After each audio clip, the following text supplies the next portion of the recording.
Hi there, I'm a voice actor, and this is how I would voice these characters. Let's go. Oh my god, he's so cute. Okay, so the first thing I noticed about this guy is that he's got this big ol' schnoz. I can relate.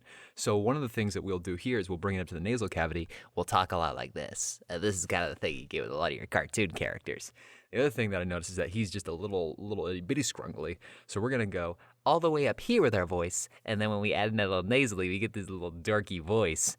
And then as an actor, you want to make a very specific decision when it comes to your characters. So I like to think this guy is just happy to be here. So when you put it all together, it goes a little something like this. Oh my god, okay, I'm so nervous. I wanted to do this for a long time. I've actually been following you guys since Kogamatsu Village. I trained under Mr. Wakaba. Actually, I didn't. I actually just kind of watched everything that he did and just kind of copied it in my free time. But I'm sure I can still be of assistance somehow. If you could please take me, please. Oh boy, he's a big one. Okay, he's got a big chest, which means we're gonna stay up here. Sorry about that. We're gonna be up here, and we're gonna resonate in here, so that's a lot of echo in this chamber. He's also pretty big and pretty, big. Yeah, real creative. Anyway, that means we're gonna go down to this area where I can still act, but I have a deep voice. And he's pretty old, so we're gonna give him that old, slow wizard-like talk that you see in a lot of movies like Lord of the Rings. And when you put it all together, it sounds a little something like this. If Aurelius has reawakened the Tarrasque, time is a luxury we can no longer afford. Alright, so first thing I notice is that we have pretty similar builds when it comes to at least the torso and the head, except I am far more handsome. So we probably have a similar voice, so I have to change up my voice in order to make it sound different when I voice him. So I change up the prosody, and I make him more venomous with his words, much more punch and hiss with every word that he says. I can also probably get away with a bit of gravel down here, right here in the throat, right in this area. And he's an assassin too. He's dressed in red, he has a sword, he's probably got daddy issues. So I can make him much more angry when it comes to everything that he says. So when you put it all together, it sounds like this. Corporate says you have 48 hours to figure this shit out, O'Brien. Otherwise, I'm legally allowed to come back here with an electric round and shove it right up your ass. And don't think about running. I can chase you across any border I want. Okay, so once again, we have a guy who's a similar build to me, so the voice is pretty similar, but he's more gruff. So we're bringing it down here for a bit of range. He's also pretty gentlemanly by the looks of his attire. So he's more smooth with his talking. He's more eloquent. And you know what? Just for the hell of it, this guy, this is French. So when we put it all together, it sounds like this. Excuse me. Oh, pardon. You'll have to forgive the homunculi here like children when they are on program like this. Pardon. I have not introduced myself yet. Je m'appelle Louis Desbois. Enchanté. I am the second engineer here at the cork factory. Okay. Oh, yes. Okay, dragons. I love dragons. Okay, so dragon. That means we're going deep. We're going down, like we did in episode 2, which none of you watched. And then he's a dragon. He's got smoke in his breath, which means he has gravel all the way through here, in the throat, in the chest, everything. He has this going on for him, and it's great. He's also a dragon. He's old as balls, which means he talks old Shakespearean, old-style, mid-Victorian English.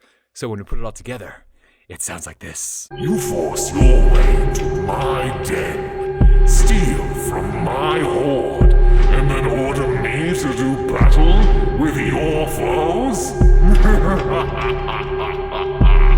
I see humanity never changes. Okay, this image was sent in by my boy Esty, so please go to the link in the comments and send that man some love, okay? So, to break down this character, it's just the head. So we make guesses with information given by just the head. For example, big mouth, big jaw. We keep our mouth nice and wide to accomplish that. Big hollow eyes, so we keep our eyes nice and wide. It tenses the muscles up here, relaxes the ones down here so they can get even wider.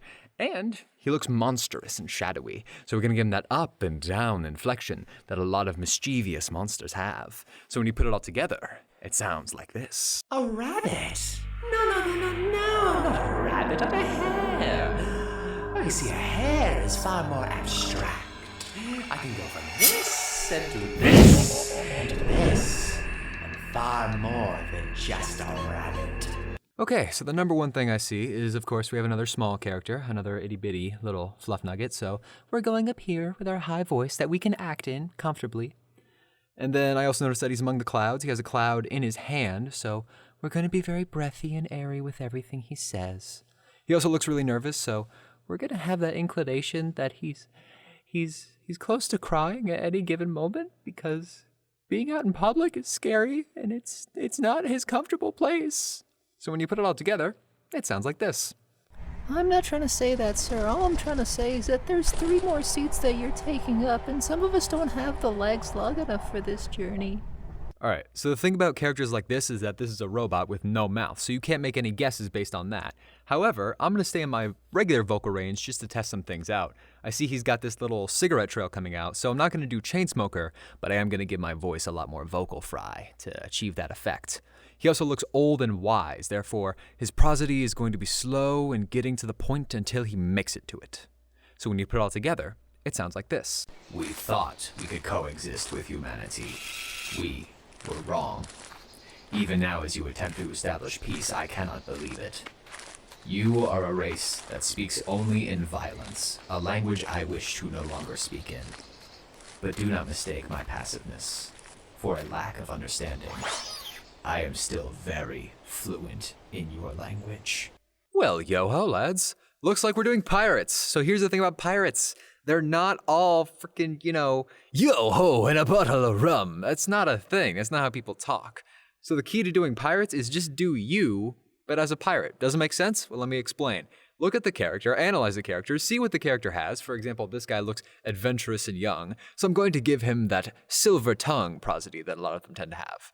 And then just a European accent. Put him on a wheel and spin it, you'll find it. So when you put it all together, it sounds like this. How about a race? First one to get from Macau to the tip of New Zealand wins. You win, you get my ship. I win, you give me the map to El Dorado. And for spice, Portuguese flagship was spotted off the coast of the Moluccas. Oh boy, the plague doctor. Okay, so here's the thing. This guy seems to be a little bit on the shorter side, so I'm gonna go up here in my head voice, but I'm gonna be here under the chin and just kind of be in this exasperated voice all the time. So on top of that, I'm also gonna say that he is exasperated all the time. He has done everything and yet there is still more to do. That's kind of the basis of the character's voice. So when you put it all together, it sounds like this. That's right, bitch. That's what you get. That's what you get for eating my friends. Oh, how does it feel? You and your whole race are dead. Oh, you. Oh.